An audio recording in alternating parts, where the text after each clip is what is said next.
From the moment the final bell rang, the world was forced to reckon with what had just unfolded. For years, pundits argued about whether Bud was truly the best. Was he a product of careful matchmaking? Was he simply dominant against lesser opposition? That narrative crumbled the second he stood across from Saul Canelo Álvarez, the face of boxing, the king of super middleweight, a generational Mexican icon, and dismantled him. Crawford didn't merely beat Canelo. He took his aura, stripped him of his invincibility, and left a permanent scar on his legacy.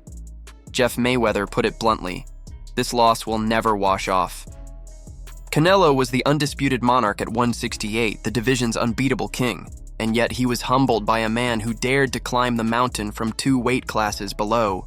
In Jeff's view, this wasn't just another fight gone wrong for Canelo. This was a stain. A blemish etched into history, like Julio César Chávez falling to Frankie Randall or Mike Tyson succumbing to Buster Douglas. The greats are remembered not just for their triumphs but for their defeats, and this one will follow Canelo forever. Stephen A. Smith, always a commanding voice in sports, confronted Floyd Mayweather directly after the fight, calling out his attempts to downplay Crawford's achievement. For Stephen A., there was no debate. What Bud had accomplished was unprecedented.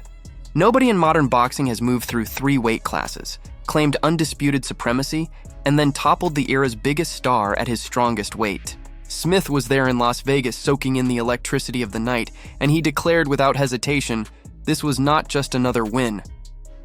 This was history. Roy Jones Jr. echoed the sentiment, but with a vital distinction. When Floyd Mayweather beat Canelo, the Mexican star was still green.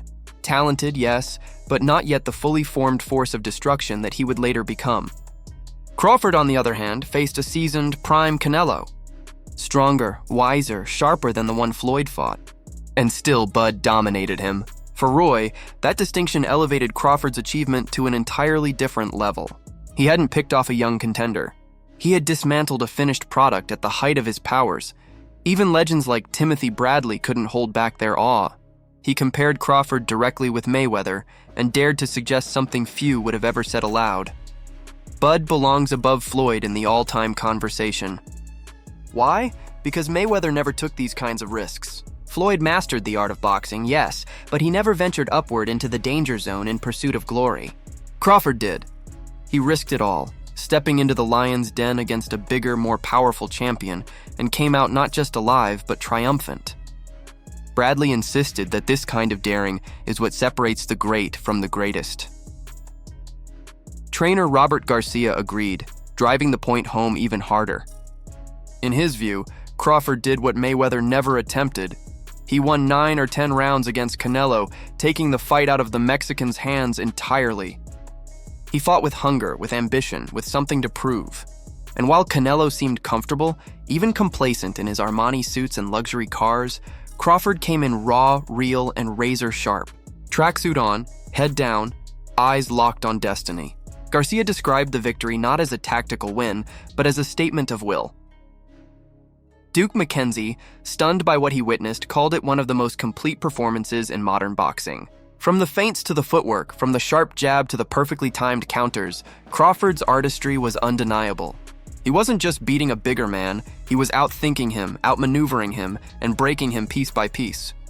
It was, McKenzie insisted, the kind of performance only true purists could fully appreciate. A masterclass in ring generalship that will be studied for years. Brian "Bo-Mac" McIntyre, Crawford's longtime trainer, didn't mince words after the fight.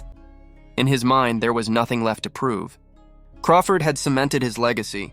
The critics could stop chirping, the doubters could stop questioning, and the boxing world could finally put respect on his name. Bo-Mac bristled at the idea that Crawford needed to fight David Benavidez next, dismissing the chatter as noise from people desperate to move the goalposts. Bud had already delivered the defining moment. Why should he chase another one? Still, the comparisons kept flowing. Could Crawford beat Benavidez? Could he outshine Pacquiao? Could he eclipse Mayweather? Andre Ward, himself a pound-for-pound great, cut through the noise. To him, Crawford's victory was a generational fight, a defining moment that elevates a career into immortality. Ward marveled at Crawford's discipline, his composure, his refusal to let the stage overwhelm him. Even at nearly 38 years old, Bud looked fresher, sharper, hungrier than ever. For Ward, the night didn't just elevate Crawford's resume, It elevated the definition of greatness itself. The echoes of the fight reverberated beyond the ring. At the post-fight press conference, even Canelo himself conceded that Crawford might be better than Mayweather, an astonishing admission from a man who had shared the ring with both. Canelo, humbled and bruised, acknowledged what millions had just witnessed. Crawford didn't just beat him, he outclassed him, worse than Mayweather ever had. That humility, however, couldn't erase the damage done to Canelo's aura. Once the face of boxing, he now stands diminished, his invincibility shattered. For years, opponents approached him already beaten, cowed by his power and reputation. Against Crawford, none of that mattered. The smaller man walked into the fire, demanded respect, and took everything Canelo had to offer, and that is what made the victory so staggering. Crawford didn't win with size or brute force or intimidation. He won with skill, intelligence, and the indomitable belief that he belonged at the very top. He took on a mountain, scaled it with ease, and planted his flag at the summit of boxing history. So where does Bud go from here? Some argue for retirement. What more could he possibly achieve? He has the belts, the legacy, the respect. He has toppled giants and silenced legends. Others clamor for a rematch or for a showdown with Benavidez. But Crawford himself seems unbothered. He has nothing left to prove. Perhaps Andre Ward said it best. What else is there? Boxing is about legacy, about financial security, about leaving behind a name that echoes through the ages. Crawford has checked every box. He has given the sport one of its greatest nights, one of its most unforgettable performances. And if he walked away tomorrow, his place would already be secure, etched in stone among the immortals. Terence "Bud" Crawford is no longer just a champion.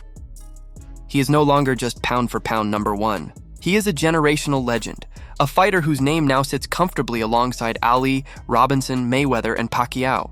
On that night in Las Vegas, against Canelo Álvarez, he didn't just win a fight. He changed the definition of greatness itself. And maybe that's the real question for boxing fans now. What more can this man do? Does he chase another mountain, or does he walk away on top, untouchable, unbeatable, undeniable? One thing is certain.